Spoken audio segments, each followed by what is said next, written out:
Terima kasih banyak Melisa dan juga Billy. Assalamualaikum warahmatullahi wabarakatuh. Selamat sore untuk Nanobyte Squad. Selamat datang di event yang sangat dinantikan yaitu Nanoverse Summit 2022. Saya Ferdi Hasan merasa terhormat sekali menjadi bagian dari acara di kesempatan sore hari ini. Di mana di sesi 1 ini kita akan bicara banyak mengenai tema yaitu Public Policy and Regulation. Dan di kesempatan ini para narasumber juga sudah bergabung bersama dengan kami di sini untuk nanti tentunya siap membagikan banyak sekali informasi kepada Nanobyte Squad. Akan ada Wakil Menteri Perdagangan Republik Indonesia Bapak Dr. Jerry Sambuaga, juga ada CEO dari Toko Kripto yang sekaligus juga Ketua Asosiasi Perdagangan Aset Kripto Indonesia Bapak Teguh K. Harmanda, serta Chairwoman of Indonesia Blockchain Association, Ibu Asih Karnengsih MM. Nah, di kesempatan kali ini kami akan membahas tema yaitu Crypto 2.0 dari segi pandang keamanan digital, juga tentang blockchain, bagaimana teknologi dapat digunakan untuk kepentingan pribadi, serta peraturan pemerintah dalam aset digital ini. Nah, Nanobyte Squad, izinkan saya untuk membacakan sedikit bio dari para narasumber yang begitu kompeten dan siap membagi ilmunya di kesempatan sore hari ini. Bapak Dr. Jerry Sambuaga adalah Wakil Menteri Perdagangan dari Kabinet Indonesia Maju, diangkat menjadi wamen oleh Bapak Presiden Joko Widodo pada tanggal 25 Oktober 2019, dan ketertarikannya terhadap politik di Indonesia membuat Dr. Jerry Sambuaga mempelajari menekuni ilmu politik sampai dengan jenjang S3. Dr. Jerry meraih gelar Bachelor of Arts in Politics dari University of San Francisco. Kemudian beliau meraih gelar Master of International Affairs in International Security Policy dari School of International and Public Affairs, Columbia University, New York, Amerika Serikat, dan meraih gelar doktor dalam ilmu politik dari Universitas Indonesia.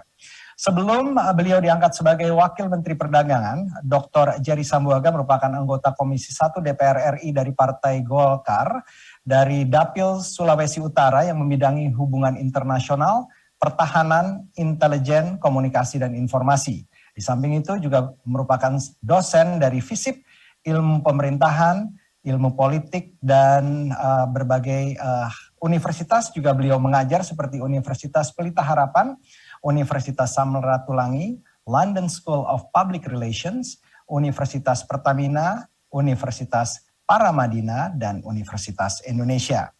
Narasumber kita yang berikutnya, Nanobyte Squad, adalah Teguh Kurniawan Harmanda, yang biasa disapa dengan Manda.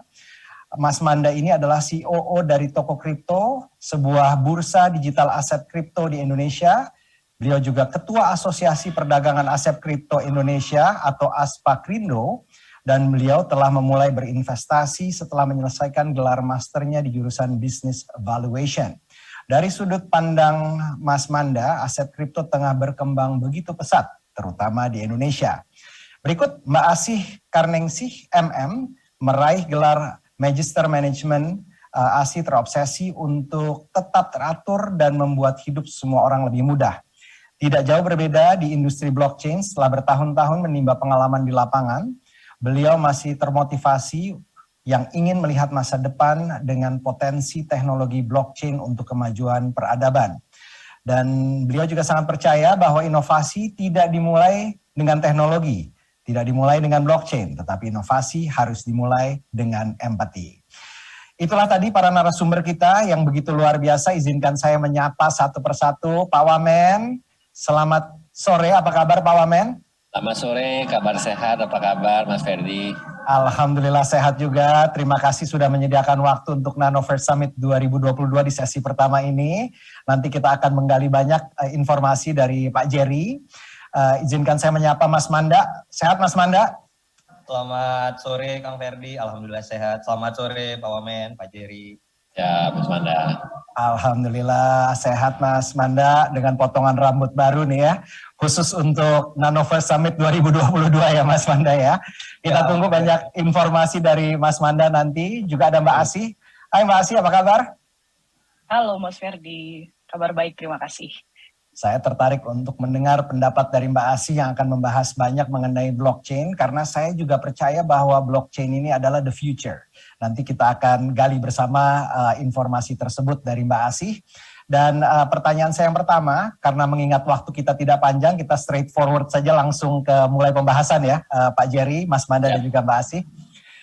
Bagaimana pengaturan mengenai aset kripto di Indonesia sendiri, seperti blockchain, kripto, NFT, metaverse, dan bagaimana pula peraturan serta undang-undang yang mengaturnya sehingga mengantisipasi untuk tren yang saat ini ada. Mungkin diawali dari Pak Jerry terlebih dahulu. Silahkan Pak Jerry. Ya, terima kasih Mas Ferdi. Jadi memang kripto ini adalah sesuatu yang sedang hot ya, sedang boleh dibilang banyak mengundang antusiasme masyarakat dan animo masyarakat. Betul. Dan saya ingin sampaikan bahwa kripto di Indonesia itu adalah aset kripto ya, itu adalah sesuatu yang selalu saya juga sampaikan kepada teman-teman, kepada para stakeholders, bahwa yang namanya kripto itu bukan alat pembayaran, bukanlah alat pembayaran yang bisa digunakan. Nah ini penting karena untuk menjawab banyak pertanyaan publik ya, yang banyak menanyakan kepada kami di pemerintah, di Bapepti, di Kemendak, apakah kripto itu alat pembayaran? Bukan. Jawabannya adalah tidak, karena kami mengikuti peraturan yang mengatakan bahwa kripto itu adalah komoditi, bagian dari komoditas, sehingga konsekuensi logisnya ketika itu adalah komoditi, itu bukan alat pembayaran. Nah, ketika itu bukan alat pembayaran dan adalah komoditi, maka itu ranahnya di bawah Bapepti, di bawah Kementerian Perdagangan. Lalu yang kedua, ingin saya sampaikan juga bahwa pengaturan transaksi jual beli aset kripto itu memang sedang dalam sebuah pembentukan proses, atau mungkin saya bilang ekosistem ya, yang sehat. Karena kami ingin mengatakan bahwa transaksi jual beli aset kripto ini sangat potensial. Boleh saya sampaikan sedikit sharing datanya di pengunjung 2020 ya, dari Januari sampai dengan Desember 2020, Mas Ferdi dan kawan-kawan. Itu transaksi jual beli aset kripto itu mencapai di angka 65 triliun rupiah. Dahsyat ya Pak. Sudah dahsyat, tetapi Mas Ferdi ingin saya sampaikan lagi, lebih dahsyat lagi di 2021. Dari Januari sampai dengan Desember 2021, jarak setahun dari 2020, itu angkanya spektakuler, di angka 859,4 triliun rupiah. Jadi dari luar biasa.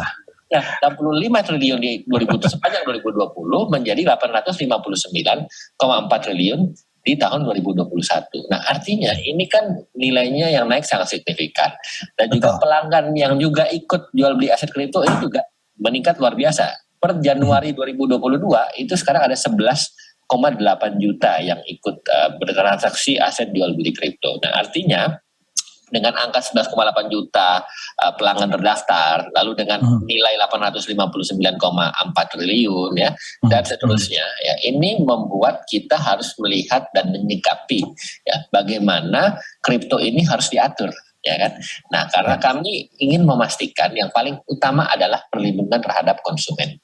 Itu jelas kita crystal clear ya, bahwa yang namanya aset kripto itu harus aman ya, secara produk ya, dan juga secara aktivitas perdagangannya, dan juga secara keberlangsungannya. Nah oleh karena itu ya, kami dari Kementerian Perdagangan ini akan berencana untuk melaunching yang namanya bursa kripto.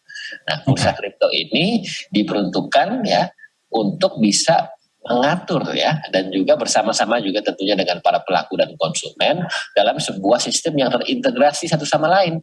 Jadi nanti di bursa ini akan ada custodiannya, ada clearingnya ya, ada pencatatan yang tentunya lebih teratur dan lebih tertib dan lebih rapi, pengadministrasiannya dan seterusnya, sehingga keamanan dari konsumen ya, dan juga keamanan juga dari para pedagang dan juga pelaku itu bisa lebih solid lagi, lebih terlindungi lagi.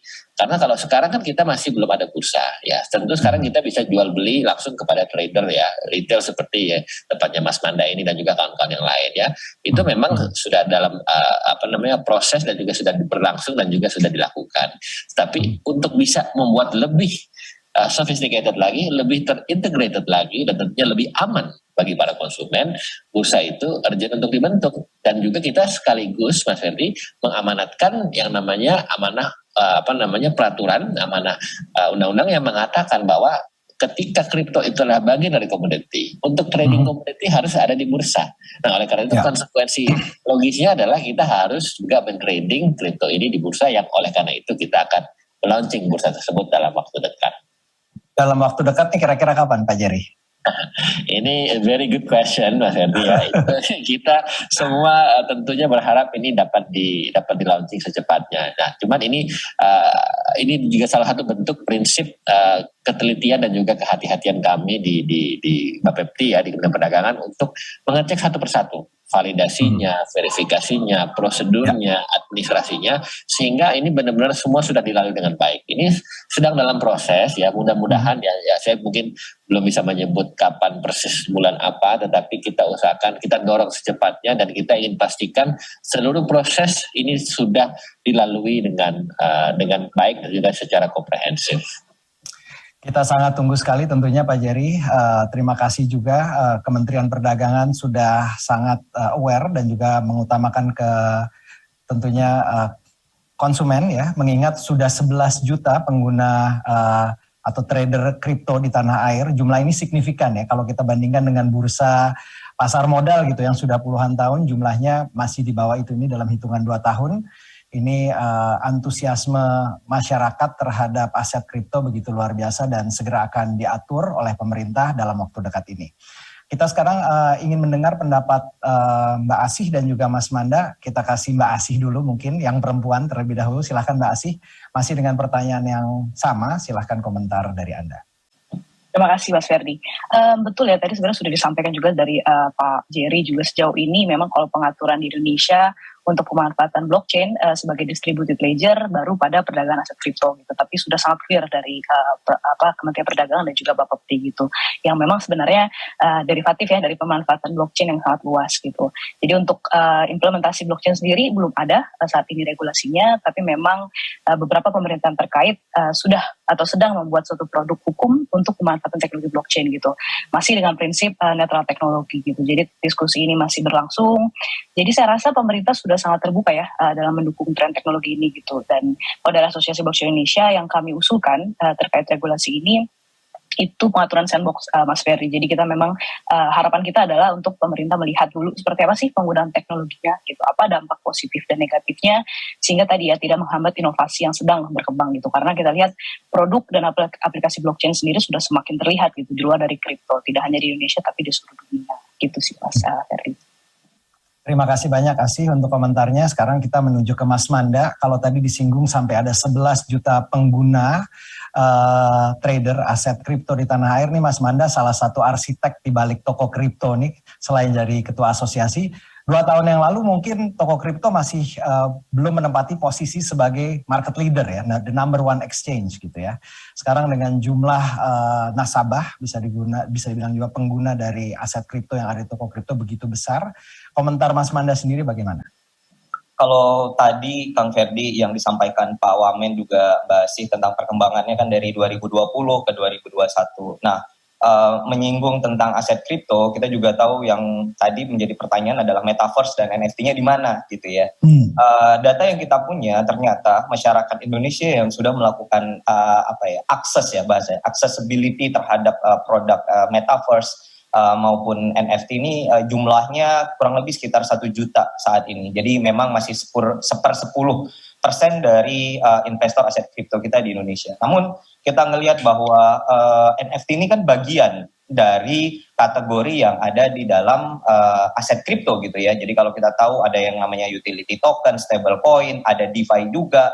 Nah ini yang terakhir adalah NFT. Jadi ke depan kita yakin bahwa pertumbuhan dari adopsi kategori NFT ini juga akan menjadi lebih masif lagi gitu Kang Ferdi. Jadi kalau ditanya bagaimana ke depan, bahwa kami di Aspakrindo tentunya sama ya di ABI juga, bagaimana cara kita untuk lebih mengedukasi dan meliterasi ya. Tadi Pak Wamen juga menyampaikan bagaimana kemudian beberapa stakeholder maupun pemangku kepentingan untuk bisa saling berkomunikasi dan berdiskusi gitu. Agar apa? Frekuensi atau pemahaman kita ini sama. Yang penting itu dulu. Tidak ada yang namanya pembayaran digunakan sebagai aset kripto, tadi disampaikan di awal oleh Pak Wamen. Nah ini yang bagaimana adopsi terhadap teknologi blockchain ya, ini bisa berdampak dan juga memiliki impact ya yang lebih baik dan bisa mensejahterakan masyarakat ya, dan tentunya pasti akan bermanfaat untuk negara, Kang Ferdi. Oke, terima kasih banyak Mas Manda. Saya menuju ke pertanyaan berikutnya ke Mas Manda, setelah ini ke Pak Jerry. Kalau perkembangan tren desentralisasi, baik itu untuk blockchain, kripto, NFT, metaverse, bagaimana komentar Mas Manda? Pertumbuhannya ya. Kalau misalnya kita ngelihat ya, pertumbuhannya pasti ini dilatar belakangin oleh beberapa faktor ya. Yang pertama adalah faktor regulasi itu sendiri. Jadi kalau kemudian kita berbicara tentang perkembangan perdagangan aset kripto, ini udah sangat positif gitu. Karena di bawah kepemimpinan Pak Jerry di Mendak dan kemudian peraturan yang dibuat di Bapepti, maka ini mengamankan posisi kami sebagai pedagang aset kripto dan juga menjamin dana yang disimpan oleh nasabah gitu ya. Itu pertama aturan. Kemudian yang kedua adalah bagaimana kalau kemudian melihat dari segi keterampilan Kang Ferdi. Nah ini yang belum dilihat oleh banyak orang. Karena kalau kita berbicara tentang NFT maka kita berbicara tentang product knowledge ya. Berbicara tentang sebuah standardized terhadap produk yang sifatnya skala global. Karena kita ngomongin NFT, kita ngomongin DeFi gitu ya. Kita bukan hanya ngomongin Indonesia saja skopnya, tapi kita ngomongin skop yang secara lebih luas lagi gitu. Dan yang pasti adalah bagaimana kita lebih menjamin gitu ya dengan aturan tadi ya, regulasi, balik lagi ke poin pertama, untuk kemudian masyarakat menjadi lebih percaya, ada trustworthy yang terbangun. Ketika trustworthy terbangun, maka komunitas menjadi lebih besar lagi, dan yang terjadi apa? Likuiditas menjadi lebih besar lagi, untuk kemudian masyarakat bisa masuk ke dalam pasar atau market ya, untuk mereka bisa saling bertransaksi dan berinteraksi, Kang. Kalau opportunity dari tren desentralisasi ini sebagai ketua asosiasi gitu, bagaimana Mas Manda lihatnya? Wah, kalau trennya kami melihatnya sangat baik ya, karena ada beberapa indikator. Yang pertama adalah kalau kita melihat bahwa masyarakat Indonesia sekarang dari segi volume transaksi mereka cukup tinggi ya. Nah, di sisi yang lain memang kita belum punya data akurat ya berhubungan dengan proses staking ya kan, kita tahu ada yang namanya locking period dan yang lain-lain. Tetapi ada beberapa perusahaan di Indonesia yang kemudian mereka lagi explore nih untuk jenis investasi yang ada di kripto ya. Salah satunya adalah Nanovest ya kan. Nanovest ini kan salah satu aplikasi yang kemudian ini akan menjadi agregat dan akan mendorong terciptanya sebuah ekosistem investasi, terutama ini menjaring untuk masyarakat Indonesia yang sifatnya adalah pasif trader nih Kang, ya kan? Karena kalau kita ngomongin volume transaksi, maka kita berbicara tentang bagaimana aktivitas terhadap aktif trader. Tetapi kalau kita berbicara tentang tren ya, dan dilihat dari beberapa produk lainnya, termasuk salah satunya adalah Nanovest, tentu kita ngelihat angkanya luar biasa juga ya terhadap masyarakat yang lebih cenderung untuk pasif trader, Kang. Oke, terima kasih luar biasa sekali Mas Manda. Kita akan tanya Pak Jerry ini sekarang komentarnya mengenai tren perkembangan atau juga peluang dari desentralisasi ini, baik untuk blockchain, aset kripto, NFT, metaverse, dan lain sebagainya. Dari sudut pandang pemerintah mungkin Pak Jerry. Baik, iya betul. Jadi apa yang disampaikan oleh Mas Manda dan juga tadi Mbak Asi itu sesuatu yang memang memberikan inspirasi ya, dan juga memberikan banyak pemahaman dan juga potensi ke depan terkait dengan pengembangan teknologi berbasiskan blockchain. Karena kan semua ini kan berbasiskan blockchain ya, mulai dari kripto, lalu nanti NFT dan juga metaverse dan sebagainya. Dan kita akan itu sebenarnya akan menjadi beyond our imagination ya. Banyak sekali mungkin aplikasi penggunaan teknologi yang berbasiskan blockchain ini yang bisa dimanfaatkan untuk publik, untuk masyarakat ya. Nah, kami dari pemerintah melihat yang paling penting adalah bagaimana supaya penggunaannya ini itu bermanfaat untuk masyarakat, satu. Kedua adalah untuk perlindungan konsumen. Karena Kementerian Perdagangan ini kan adalah kementerian yang paling banyak berhubungan dengan konsumen sebetulnya, ya kan. Semuanya itu adalah soal konsumen, dan konsumen itu kan hak dan kewajibannya harus diperhatikan dan juga dilindungi yang paling utama. Nah, sehingga untuk dalam aspek perlindungan hak dan kewajiban konsumen terhadap penggunaan aplikasi teknologi berbasiskan blockchain ini memang harus harus diformulasikan. Ya, nah bagaimana kita memformulasikan itu? Tentu kita menggandeng seluruh stakeholders. Karena kalau kita bicara teknologi yang berbasiskan blockchain ini kan sesuatu yang terus growing ya. evolving ya. Bahkan ini akan rising sebagaimana mungkin sudah banyak diterapkan di banyak negara gitu ya, atau mungkin beberapa negara yang sudah mungkin menyikapi perkembangan teknologi blockchain ini sebagai bagian dari sesuatu yang bisa dimonetize, yang bisa diutilisasi. Nah, kami juga melihat hal itu dari kacamata sektor perdagangan. Kami memandang ini penting untuk bisa membantu dan juga mendorong ya sektor perdagangan, baik itu yang bisa ditingkatkan untuk pengembangan ekspor. Sebagai contoh misalnya kripto. Nah, kripto itu kan kita melihat ini kan sebagai sesuatu yang bisa mendorong pengembangan ekspor nasional kita, ya token-token lokal contohnya ya, dan juga trader-trader lokal ya seperti Mas Manda dan kawan-kawan ini kan sebetulnya kan mereka juga ikut berperan serta dalam meningkatkan ekspor nasional. Mengapa saya katakan gitu? Karena produk-produk karya anak bangsa seperti token-token yang sekarang sudah mulai menjamur ini, dan juga banyak anak-anak muda yang sudah mulai meng-create ini, itu kan token made in Indonesia 100% ya, yang oleh anak muda orang-orang Indonesia ini yang bisa dipasarkan dan bisa diperdagangkan tidak hanya di Indonesia tetapi juga dalam platform blockchain luar ya. Tetapi maksud saya ketika kita punya brand tersebut, kita punya produk tersebut, Mas Edi, ini adalah sebuah juga kondisi yang memang juga akan membuat ekspor kita juga akan terbantu, ya kan? Kenapa? Karena kan kita juga bangga ketika ada token-token Indonesia, token-token lokal ya yang bisa dibeli dan juga diperdagangkan di luar negeri ya. Tidak hanya kita beli Bitcoin atau beli Ethereum atau beli Doge atau apapun, tapi orang luar, orang Afrika, orang Eropa, orang Amerika beli token-token kita. Itu kan kita bangga. Dan itu memberikan sekali lagi tidak hanya cuma soal pengembangan ekspor, tapi bisnis turunannya juga akan banyak. Nanti kan kita bisa beralih ke asuransi misalnya, lalu pengembangan e-wallet sebagai aplikasi penggunaan untuk jual beli aset dan seterusnya. Nah, ini kita melihat ini ada sesuatu yang harus kita sikapi dengan regulasi yang tepat. Dan saya yakin dan sangat percaya bahwa tidak stop hanya sampai di kripto, tetapi ke NFT dan pengembangan data. Oleh karena itu saya senang ada Mas Manda dan Mbak Asi. Mbak Asi ini kan ketua blockchain ya. Ini pasti sesuatu yang memang juga bisa memberikan banyak literasi kepada publik. Jadi saya senang ada forum seperti ini. Kita sama-sama bisa memberikan insight kita, men-sharing insight kita, khususnya terhadap perkembangan teknologi yang harus disikapi dengan regulasi. Karena kadang-kadang yang namanya perkembangan teknologi itu maju dengan pesat ya, sehingga kami dari stakeholders ya, tidak hanya pemerintah tapi juga pelaku dan juga pedagang dan juga konsumen, itu catch up-nya harus proporsional dan sesuai. Nah, itu yang kita menjadi, saya pikir, tantangan untuk kita semua. Kita tidak bisa statis gitu. Ini sesuatu yang bergerak sangat dinamis yang kita harus juga update gitu, up to date gitu ya. Kalau kita menyikapi dengan tidak antusias, menyikapi dengan tidak mau update, menyikapi dengan tidak mau sekaligus kita belajar dan juga memahami dan juga kita adaptif ya, itu akan sulit. Nah, oleh karena itu ya, ini sebenarnya sesuai dengan arahan Bapak Presiden, Bapak Joko Widodo, yang berapa kali kesempatan mengatakan bahwa metaverse ini adalah masa depan, adalah kunci, bisa diaplikasikan untuk masyarakat.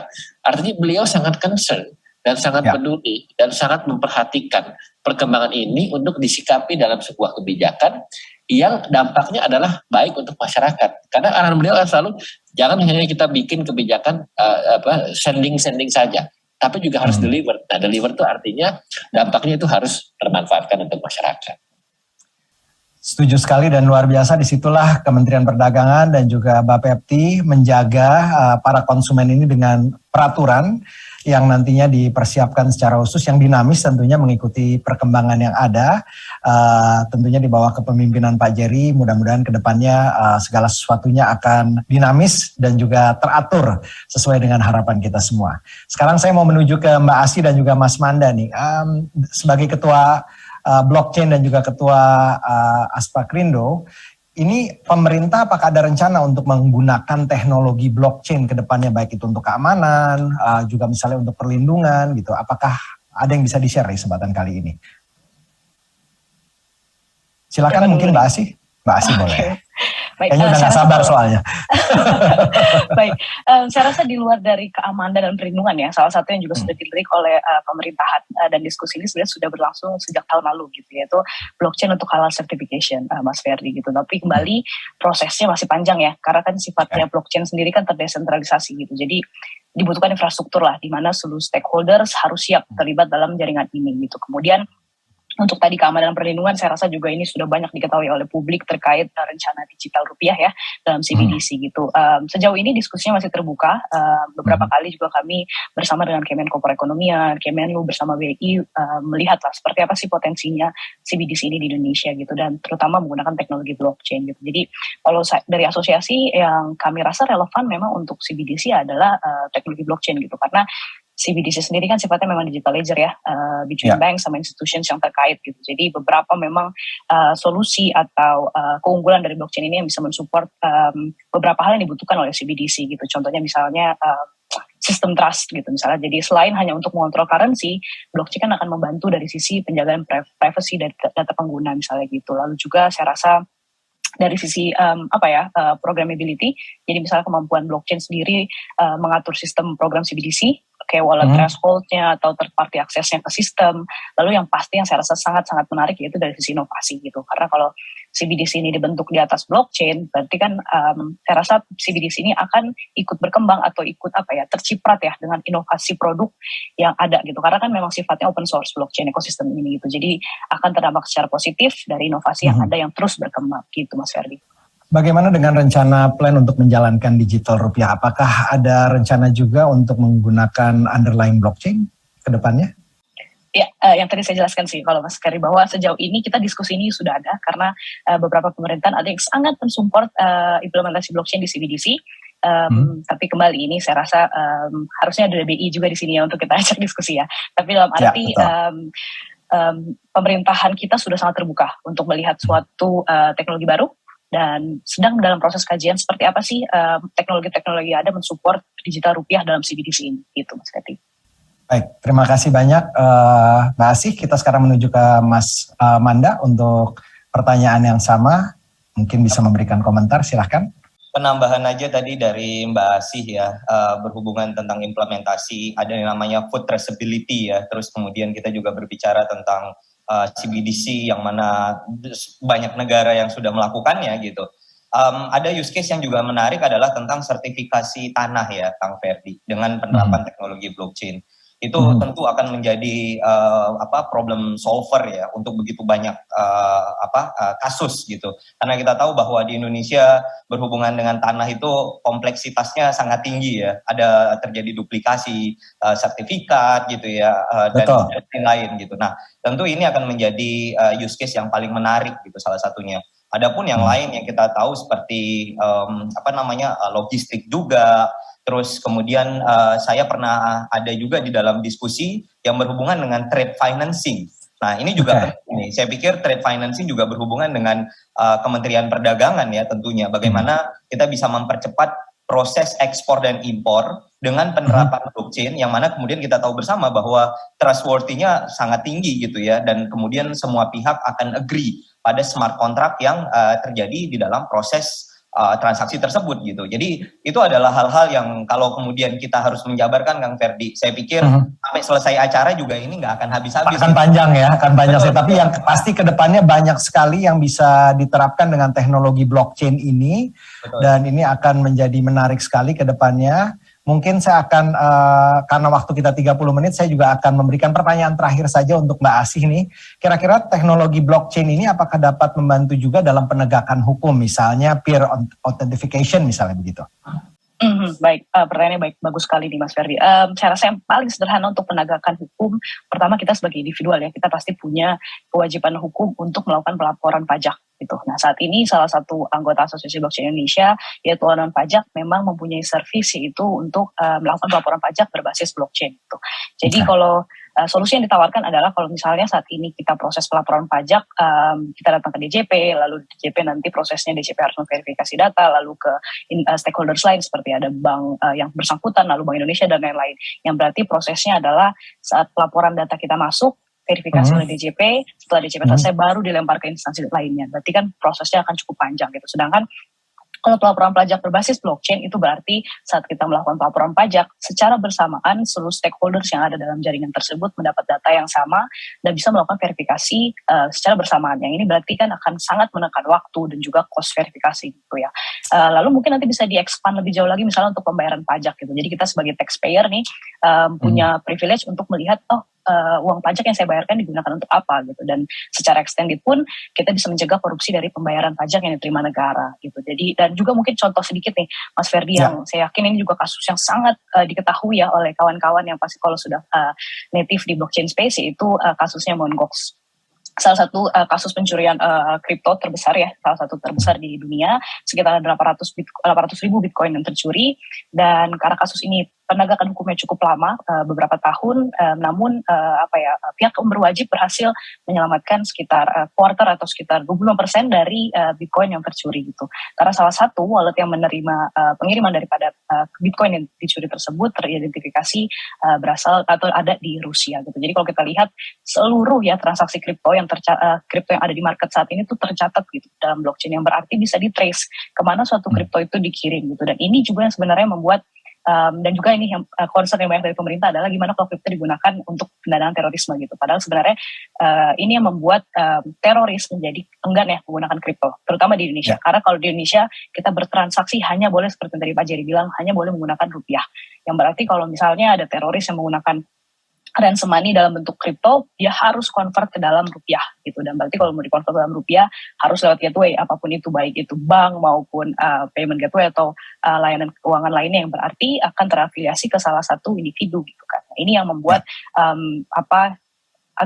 kripto tidak menjadi sesuatu yang menarik gitu untuk teroris gitu. Lalu tapi kembali ya, saya rasa ini adalah isu yang banyak mengenai data yang terintegrasi, ini isu dari segala sektor, yang berarti sudah waktunya memang melihat bagaimana teknologi baru gitu ya bisa membantu mengatasi isu-isu ini gitu. Dan tadi mengenai peer authentication, saya rasa ini sangat teknikal, tapi mungkin kalau saya boleh sederhanakan adalah akan sangat terkait dengan digital identity itu. Yang paling sederhana kalau misalnya kita umur 17 tahun nih, saat mencapai 17 tahun nih, kita pasti akan pergi ke kelurahan untuk bikin KTP. Lalu kita mengisi form yang isinya sama pertanyaannya, nama, alamat, lalu tanggal lahir dan lain-lain. Lalu setelah udah jadi KTP, kita punya kendaraan pribadi, kita mau urus SIM, Mas Ferdi. Biasanya sama, kita akan mengisi form yang pertanyaannya sama. Selanjutnya setelah kita udah kerja, kita harus bikin BPJS, lalu kita harus membuat atau mengisi form yang sama lagi. Nah, saya rasa ini juga menjadi isu daripada digital identity tersebut gitu. Jadi bagaimana blockchain bisa mensupport bahwa setiap individu harus mempunyai satu single digital identity. Mungkin itu Mas Fer. Luar biasa sekali, terima kasih banyak Asih. Menarik sekali dengan penerapan teknologi blockchain ini ke depannya tentunya banyak bisa memberikan manfaat seperti tadi disampaikan juga oleh Mas Manda dan Pak Jerry yang juga tentunya mensupport untuk berbagai perkembangan yang ada dan selalu dinamis untuk melihat perkembangan tersebut. Mungkin kami persilahkan Bapak Wamen untuk memberikan closing statement diikuti oleh Mas Manda lalu Mbak Asih untuk menutup sesi kita kali ini. Ya, terima kasih Mas Fendi. Jadi saya ingin menyampaikan sekali lagi bahwa memang untuk kripto dan juga untuk NFT, metaverse dan perkembangan semua segala macam jenis teknologi yang berbasis blockchain ataupun mungkin nanti ada lagi mungkin yang mungkin non blockchain, apapun itu kita akan pasti harus melihat dan menyikapinya itu dengan sesuatu yang lebih adaptif gitu. Jadi kita tidak bisa membiarkan itu saja, tapi kita harus menyikapi itu dengan sesuatu yang adaptif ya, yang akurat ya, dan juga yang tentunya ya harus dilihat dalam kacamata deliverables yang bermanfaat untuk masyarakat. Nah, untuk masyarakat itu bermanfaat itu banyak sekali turunannya, mulai dari aspek perlindungan konsumen, lalu kepastian hukum, keteraturan, keberlangsungan transaksi dan juga perdagangan dan seterusnya. Nah, itu semua harus diformulasikan dalam bentuk kebijakan.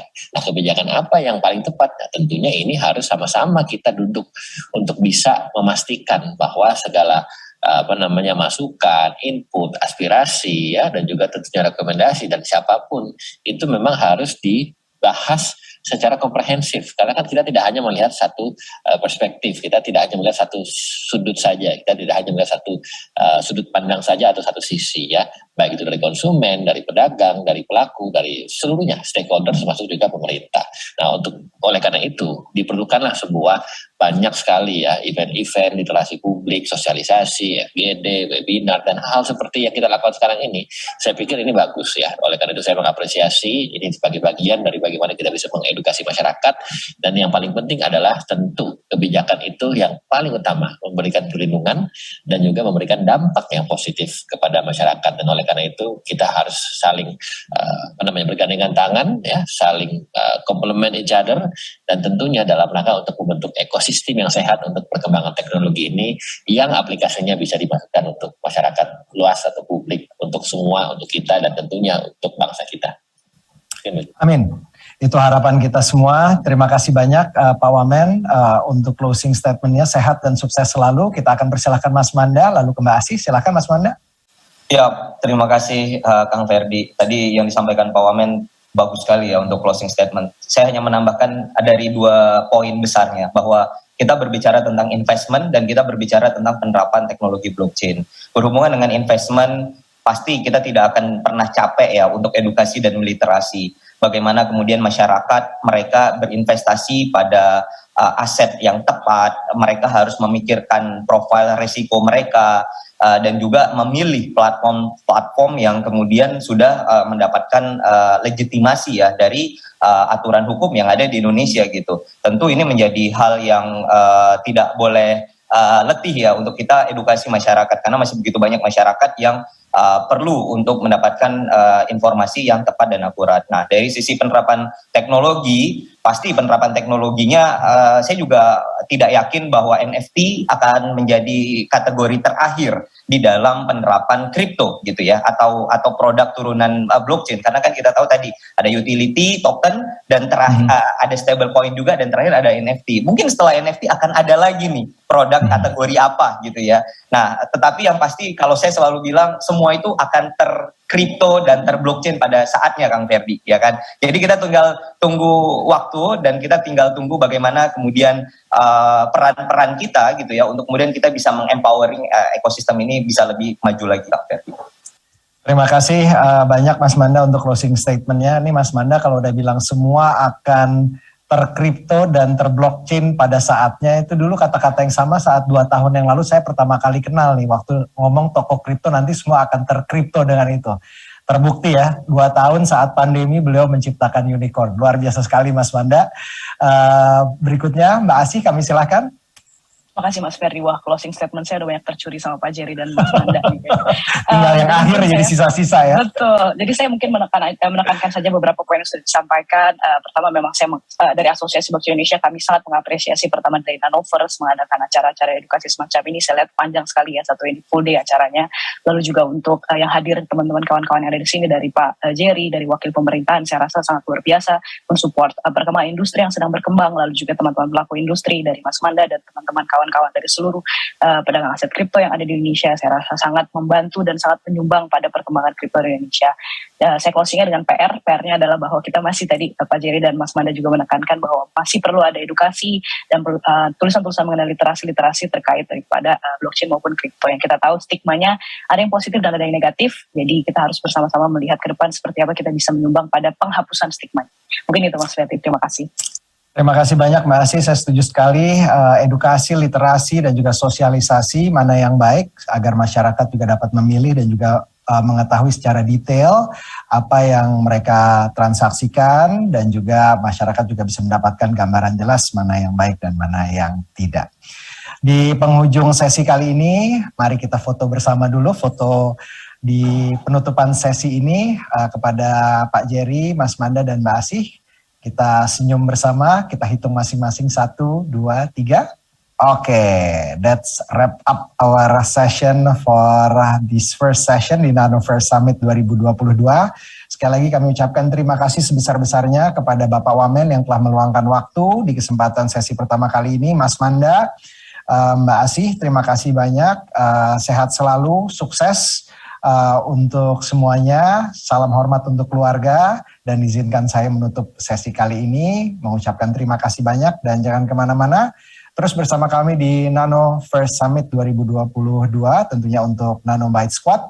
Masih banyak sekali rangkaian acara yang akan kami hadirkan untuk Nanobyte Squad. Ada banyak kejutan, ada banyak hadiah, pastikan terus bersama kami.